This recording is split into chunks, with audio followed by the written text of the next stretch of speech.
Alright, DOHCgarage doing an oil change on the 92 GMC 1500 today. First thing you're going to want to do is lift your vehicle either on ramps using a jack or using jack stands. Secondly, we're going to take our oil cap off. Okay, so now we're under the truck. We're going to be taking off this bolt here out of the oil pan. This is a 14 mil. You're going to want to hold your drain pan a little ways away because the oil is going to come out in a stream. Okay, now while that oil is draining there, we're going to get this oil filter off. Sometimes you need an oil filter wrench. It all depends if you get your oil changes done at Mr. Lube, Canadian Oil Change, or if you do them yourself. But normally it shouldn't be too tight. You should be able to just get it with your hands like this. I'm not saying that you'll get it like that all the time, but so then you just want to spin it, and once you see oil dropping down, just leave it. Then you put your hand there, you're gonna get burnt, especially if you just came off the highway like I did. So let that drip for a while. You can spin it a little more just to get a little more oil coming out. And then, so what we're gonna do is we're gonna spin it off and then point it down. And that way all the oil goes in there and it doesn't go on your hand. That's just my trick.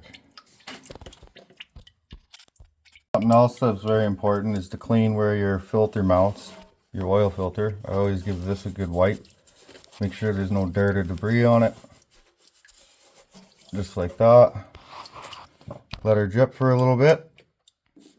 Okay, we've been letting our oil drip for a bit. Now what we're gonna do is lube the oil filter gasket. As you can see right here, this is the oil filter. You just want to grab some fresh oil. Doesn't matter if it's fresh or dirty or clean. Put a nice little coat around there. As well, make sure that your mounting surface is clean before you go stick the oil filter up. And also make sure that this ring, this rubber ring here, doesn't get caught. Sometimes they can get caught up on the oil filter housing where it mounts. So clean that up really good. Make sure there's no dirt on it. Now I'm going to go ahead and put our oil filter on, just nicely thread it on. See how it's like, that's about right there, so that's tight, and I was going to give it another quarter turn right there, so that should be good. And we're going to put our drain plug in.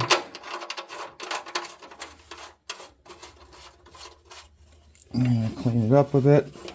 And then what we're going to do is go in with our ratchet, like before.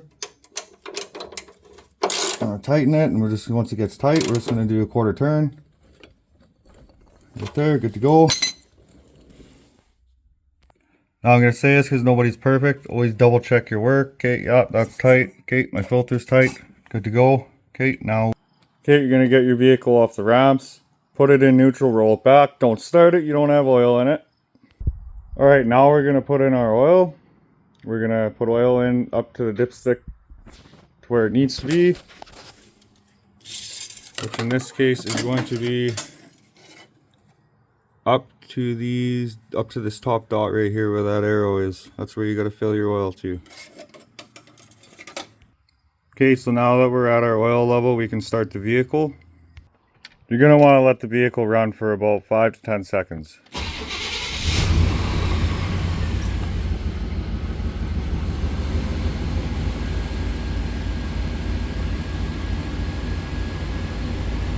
When you first start it, you have oil that's being sucked into the oil filter.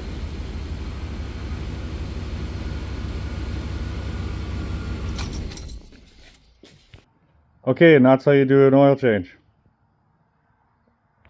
Now there's a lot of videos that I've seen of people doing oil changes on their vehicles.